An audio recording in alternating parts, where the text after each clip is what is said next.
This is our lesson number 25 in Life in the UK test course that we are preparing for from the Study Guide 2026 edition.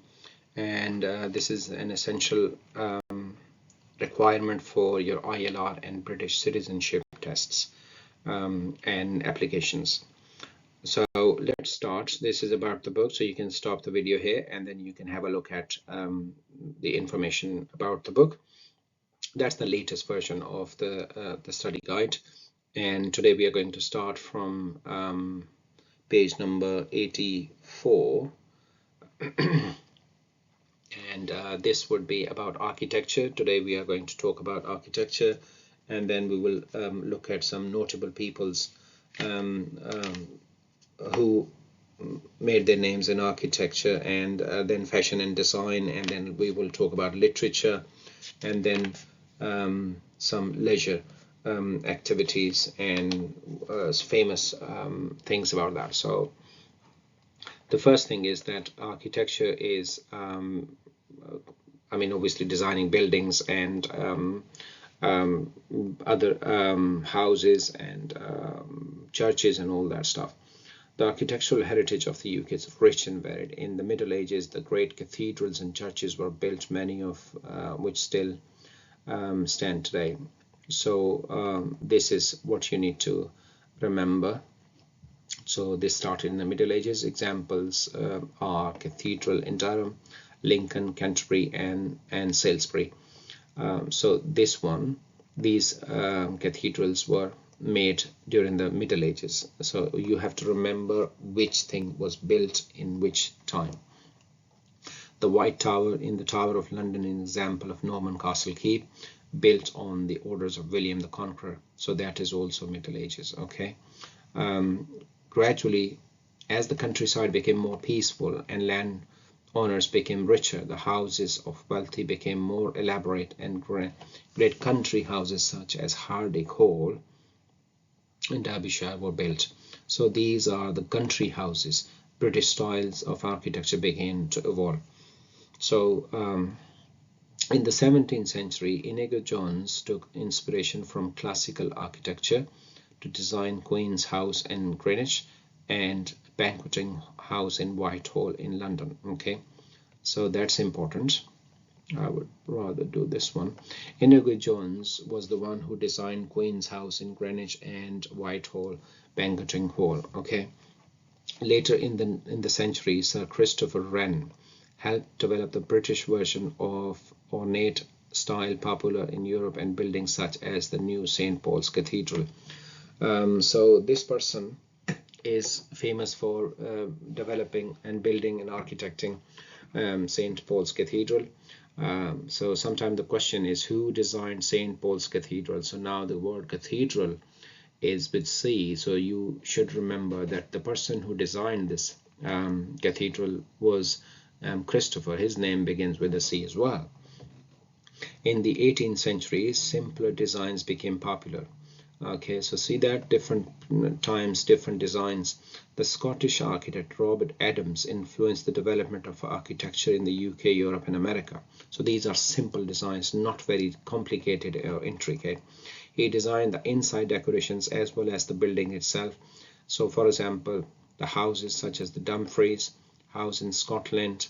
His ideas influenced architects in cities such as Bath, and the Royal Crescent was built. Okay, so the simple designs were developed by Robert Adams of Scotland, and the Dumfries House and houses in Bath and the Royal Crescent were built in Bath. So these are the examples of those simple houses.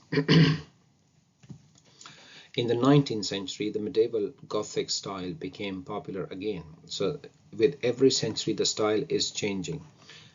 Cities, many great public buildings were built. The Houses of Parliament and St. Pancras Station were built at this time, and town hall cities such as Manchester and Sheffield. So these are the example of Gothic style of building, and which is medieval, and that was developed in the 19th century. In the 20th century, Sir Edwin Lytton had influence throughout the British Empire. He designed New Delhi to be the seat of government in India, and after the First World War, he was responsible for many memorials throughout the world, including the Cenotaph in Whitehall. The Cenotaph is a site of annual Remembrance Day, attended by the king, politicians, and foreign ambassadors. Okay, so in the 20th century, Sir Edwin Lytton, obviously influenced with his style of architecture, and he is the one who designed New Delhi as the seat of government of India, and then Cenotaph in Whitehall, and these type of buildings or memorials after the World War. And Cenotaph is the building where people obviously king and the government people, the officials from all over the world go and pay their tribute to the people who died in wars. The firms of modern British architect continue to work on major projects throughout the world as well as in the UK. These include Sir Norman Foster, Lord Richard Rogers, and Dame Zaha Hadid. So these are some of the modern architects, and they keep working on different styles of architectures. Okay, so now you could see that the 17th, the 18th, the 19th, the 20th century, what different styles were popular. Alongside development of architects, garden design and landscaping have played an important part in the UK. In the 18th century, Lancelot Capability Brown designed the grounds around the country houses so that the landscape appeared to be natural with grass, trees, lakes. He often said that the place has capabilities. Okay, so this is a kind of development of gardens. Later, Gertrude Jekyll often worked with Sir Edwin Lytton to design colourful gardens around the houses and design. Gardens continue to be an important part of the homes today in the UK. The annual Chelsea Flower Show showcases garden design from Britain and around the world. So Lancelot Capability Brown gave the idea of turning the landscape around houses, country houses, into gardens. Okay, and then this idea was obviously very popular, and Edwin Lytton's and Gertrude Jekyll then they worked together to give an idea of a garden concept in each house, which then became a part and parcel of UK houses. Fashion and design. Britain has produced many great designers, from Thomas Chippendale, who designed furniture in the 18th century, and Clarence Cliff, who designed Art Deco ceramics, and Sir Terence Cornan, 20th century interior designer. Leading fashion designers recent years are Mary Quant, Alexander McQueen, and Vivienne Westwood. Now this is very simple and plain. Okay, so you could just read the name and what they are famous for. So who designed what? So for example, Thomas Chippendale was a furniture designer. Some of them are deco ceramics designer, interior designers, all of them. Okay. Literature. The UK has a prestigious literary history and tradition. Several British writers, including the novelist Sir William Golding, the poet Seamus Heaney, and the playwright Harold Pinter, have won Nobel Prize in Literature. So these three are the Nobel Prize winners, so you must understand and know their names. Okay. Other authors have become well known in the popular fiction. Agatha Christie's detective stories are read all over the world, and Ian Fleming's book introduced James Bond in 2003. Christie's book, The Mousetrap, is one of those which we read in our previous lessons. The Lord of the Rings by J.R.R. Tolkien, voted as the country's best loved novels. Obviously, it's fiction. So Agatha Christie, Ian Fleming, who introduced James Bond, and Lord of the Rings. These are some of the best books in this country. The Booker Prize is awarded annually for the best fiction novel written in English and published in the UK and Ireland. So if you are in Britain and Ireland and you write a book and that book is the best book in this country, then you get the Booker Prize. Okay, it has been awarded since 1968. Very important. Past winners are Ian McKellen, Hilary Mantel, and Julian Barnes. Okay, so these are the winners of the Booker Prize. So you always remember that you will be asked a question about the prize. So for example, the Booker Prize is given to what people? And for example, the Mercury Prize, for example, the Brits Award, So please make sure that you remember these awards, okay? And then the next thing that will be asked is who are the winners of this award previous, okay? Now let's look at some of the most important British writers and authors. I will just highlight their works and what they are famous for. Jane Austen was an English novelist, okay? And her books are Pride and Prejudice and Sense and Sensibility. And her novels are concerned with marriage and family relationships, okay? So the next one is Charles Dickens, wrote a number of very famous novels, including Oliver Twist and Great Expectations. You will hear references in Everyday Walk about characters from his books, such as Scrooge, A Mean Person, and Mr. Macabre, Always Hopeful.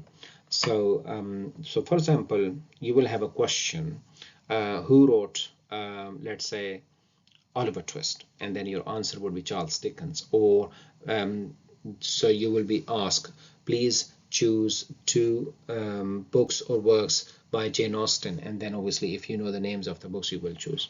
Robert Louis Stevenson wrote books which are still read by adults and children. His most famous work is The Treasure Island, Kidnapped, and Dr. Jekyll and Mr. Hyde. Dr. Jekyll and Mr. Hyde is taught in most GCSE courses or curriculums across the UK. Thomas Hardy was an author and a poet, obviously novelist. His best known novels focus on rural society, means the countryside, the village, include Far from the Madding Crowd and Jude the Obscure, very beautiful novels. Sir Arthur Conan Doyle is the Scottish doctor and a writer, and he is best known for writing Sherlock Holmes. Okay, Evelyn Waugh wrote satirical novels, including it should be here, including Decline and Fall and Scoop. Okay, perhaps best known for Brideheads Revisited. So these are the writers, okay? These are the writers, and the things that I'm highlighting are their books, okay?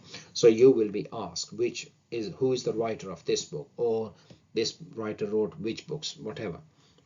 Sir Kingsley Amis was an English novelist and poet and wrote more than 20 novels. The most well-known is Lucky Jim.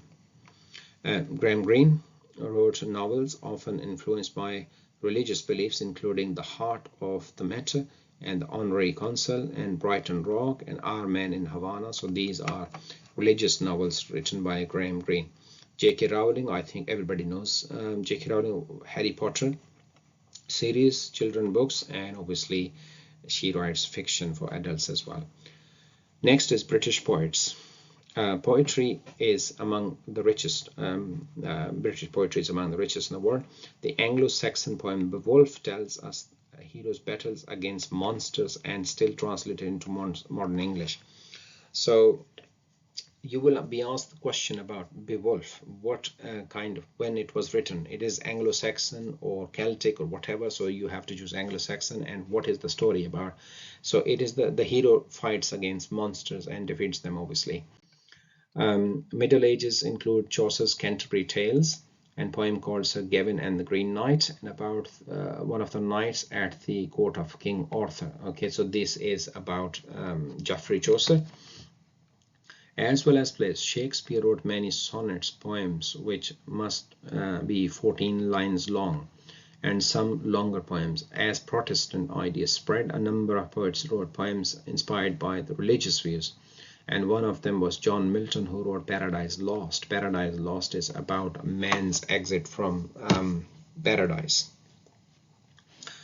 Other poets, including William Wordsworth, were inspired by nature. Sir Walter Scott wrote poems about Scotland and the traditional stories and songs from the area of borders of Scotland and England. And he also wrote novels, many of which were set in Scotland. Okay, so you could see that there's nothing which I could explain. So these are those people who were famous, and they wrote these things that we are now talking about. Poetry was very popular in the 19th century, with poets such as William Blake, John Keats, Lord Byron, Percy Shelley, Alfred Lord Tennyson, and Robert and Elizabeth Browning. So these are the names of the poets, okay? Later, many poets, for example, Wilfred Owen and Siegfried Sassoon, Sesson were inspired to write experiences in the First World War. Now that is very important because these are modern. So you will be asked a question: which two poets write poetry about their experiences in the World War? So Wilfred Owen and Siegfried Sesson. Okay. Recent popular poets include Sir Walter de la Mare, John Masefield, Sir John Bachman, and Ted Hughes. Okay. Now, some of the best-known poets are buried and commemorated in the Poets' Corner and Westminster Abbey. Now, that's very, very important. Okay, Westminster Abbey is a church in London, obviously, and around that church is obviously the churchyard where most of the famous poets that we have read are buried.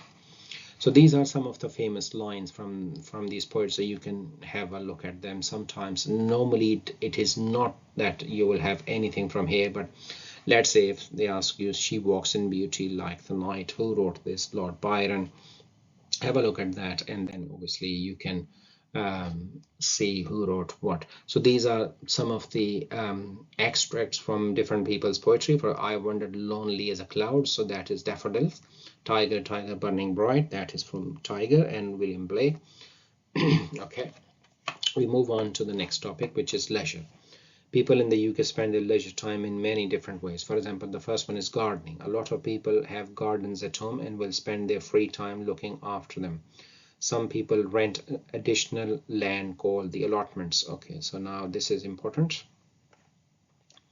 Let's say if somebody doesn't have a garden at home, so the council can give you an additional land and rent, which is called allotment. So you go there, you plant your plants and seeds and all that stuff. So you do gardening in that allotment. So that is called allotment. The question is, what is the name of the thing that you get from the council where you grow your plants?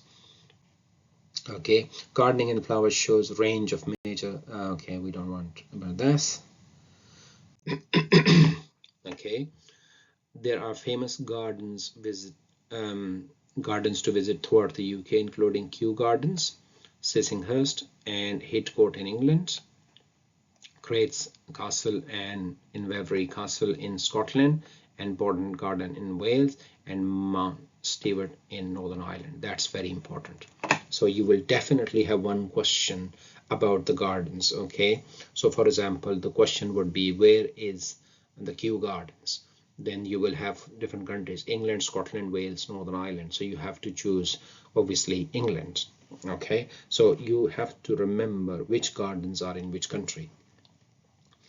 And now the countries that make up the UK have flowers which are particularly associated with them and are sometimes known as national signs and on their days. So as I said before, there are 4 countries, there are 4 national flowers, there are 4 national saints, there are 4 national flags. Okay, there are 4 national foods. We have read about food. We haven't read about food. Okay, we will read it next. But we have read about the flags. We have read about the saints. But today let's look at flowers. So rose is the national flower of England, Scotland thistle, Wales the daffodils, and Northern Ireland shamrock. So these are the 4 national flowers. So you can have a question. Shamrock is the national flower of which country? And then you will have to choose Northern Ireland. Shopping. Next topic. There are many different places to go shopping in the UK. Most towns and cities have central shopping area called the town centre. Okay, undercover shopping centres are also common, and okay, I don't think right. So most shops in the UK are open 7 days a week, although trading hours on Sundays and public holidays are generally reduced. Many towns have markets on 1 or more days, and stall holders sell a variety of foods. Okay, so that's important. Cooking and food. Many people in the UK enjoy cooking, and they often invite each other to their homes for dinner. A wide variety of food is eaten in the UK because of the country's rich cultural heritage and diverse population. Right, so that is the end of today's lesson. So I would ask you to please stop the video here and answer these questions in your notebooks, and then check how many questions you have hit right. And if you have any question, any difficulty, let me know, and I will answer your questions in the comments. All right, thank you very much. I'll see you next time. Bye.